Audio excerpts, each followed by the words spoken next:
I'm John McGrath. I'm 28 years old and I'm a corporate lawyer working in Dublin.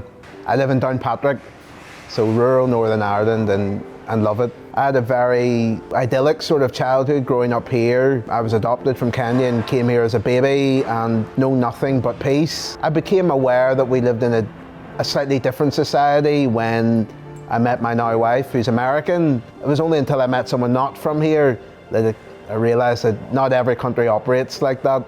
My parents told me, unfortunately they knew people who were killed. The postman was actually shot through the neck and nearly in front of them, but he survived and I think went on to live a very long and happy life. My uncle told me that he was just so happy that his family could have live music in Belfast. He said growing up here, bands very seldom came to Belfast. He remembers going to sort of a UB40 concert, I think.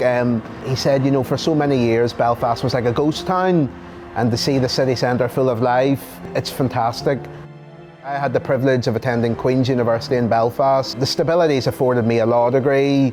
It afforded me opportunity to train in Belfast in a commercial law firm, and actually, even more importantly, the opportunity to work in Dublin now, and I'm practicing as a lawyer in Dublin, and it's a seamless, frictionless travel down there, and the ability to live in Northern Ireland and go to work in Southern Ireland, and it's tremendous. The European Union has invested heavily in Northern Ireland. Even the road that I travel on to work, down to Dublin, I think EU investment helped bring that together. So many youth initiatives I've been part of have come from the EU. It's something that I know a lot of the voluntary sector are worried about, that funding is now coming to an end.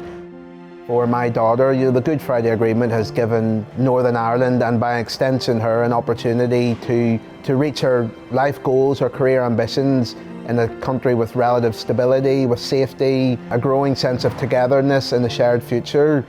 And particularly a lot of the EU Peace 4 funding that came through have made people from either community able to meet each other, not just when they get to university, but a lot earlier in life. And I think that's been one of the real dividends of the peace process, is that we've a much more mixed society. You can't even kind of articulate how important that is for the next generation. Brexit wasn't something that by and large the people of Northern Ireland voted for, but it has had a huge impact in our day-to-day lives. We're already seeing, with the Assembly being collapsed, that there has been a power vacuum, and there are those within the society who have made violent attempts maybe to reorder Northern Ireland in a way that doesn't bring us forward. I don't think those who voted for Brexit understood the ripple effects of that would have in Northern Ireland and the equilibrium that we found through the Good Friday Agreement. People see cracks appearing in devolution, and I think those cracks and those fissures have come through Brexit. I think the fact that we can stand here in Belfast city centre and there's no fear of bombs exploding around us, that is a testimony to the fact that the Good Friday Agreement has largely worked in terms of restoring law and order and peace. I can't even imagine what my life would be like if the Good Friday Agreement and the peace process hadn't happened. It's very hard to imagine where the country would be. Initiatives and things that have come out of the peace process, the economic stability. And lastly, what are your hopes for Northern Ireland in the next 25 years? My hopes for Northern Ireland, I think in the light of Brexit, I would want stability. I would want to see good governance, like the Erasmus scheme that I saw when I was at university, hugely beneficial, widening people's worldviews, opportunities to study abroad. Those were the things that people of my generation wanted. The fact that those things are potentially being put on the line by something that many of us didn't vote for has raised serious questions here.